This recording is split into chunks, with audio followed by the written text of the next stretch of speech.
மதுரை மாவட்டம் தேவன்குறிச்சி கண்மாயிலிருந்து மூன்றாவது நாளாக தண்ணீர் திறக்கப்பட்டுள்ளதால் விவசாய நிலங்களுக்குள் தண்ணீர் புகுந்து பயிர்கள் சேதமடைந்துள்ளது. இது குறித்த கூடுதல் தகவல்களை நமது செய்தியாளர் செந்தில்குமாரிடம் கேட்கலாம். செந்தில்குமார், மதுரை மாவட்டத்தில் தேவன்குறிச்சி கண்மாய் நிரம்பியதால் மூன்றாவது நாளாக தண்ணீர் திறக்கப்பட்டிருக்கிறது.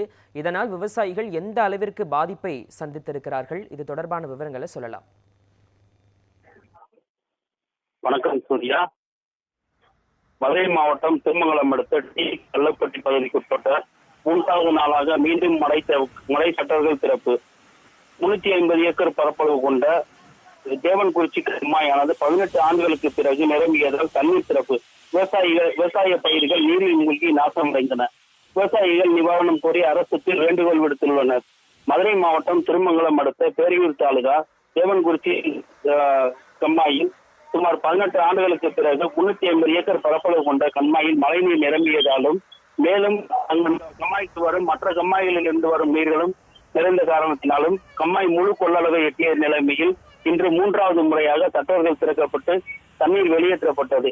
தேவன்குறிச்சி கம்மாயானது 45 ஆண்டுகளுக்கு மேலாக தூர்வாரப்படாமல் கம்மாய் மேடாக ஏற்பட்டு மடையில் இருந்து வெளியேறும் தண்ணீர் அசுர வேகத்தில் வெளியேறி நெல், வாழை உள்ளிட்ட பயிர்களை சேதப்படுத்தி இதனால் செய்வதறிந்து விவசாயிகள் லட்சக்கணக்கான ரூபாய் செலவிட்டு விளைபயிர்களை திடீரென வந்த தண்ணீரால் விவசாய பயிர்கள் நாசமாயின.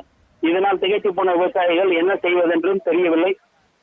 தமிழக அரசு விவசாயிகளின் வாழ்வாதாரத்தை கருதி கொண்டு அவர்களின் நிவாரண உதவி வழங்க வேண்டும் என்று விவசாயிகள் கோரிக்கை எடுத்துள்ளனர். கல்லுப்பட்டி மற்றும் தேவன்குறிச்சி ஆகிய பகுதியில் உள்ள விவசாயிகள் இந்த தண்ணீர் திறந்து விடப்படுவதனால் பெரும் நஷ்டத்தை ஏற்படுத்துவதாலும் விவசாயிகள் மிகுந்த சோகத்தில் உள்ளனர். விவரங்களுக்கு நன்றி செந்தில்குமார்.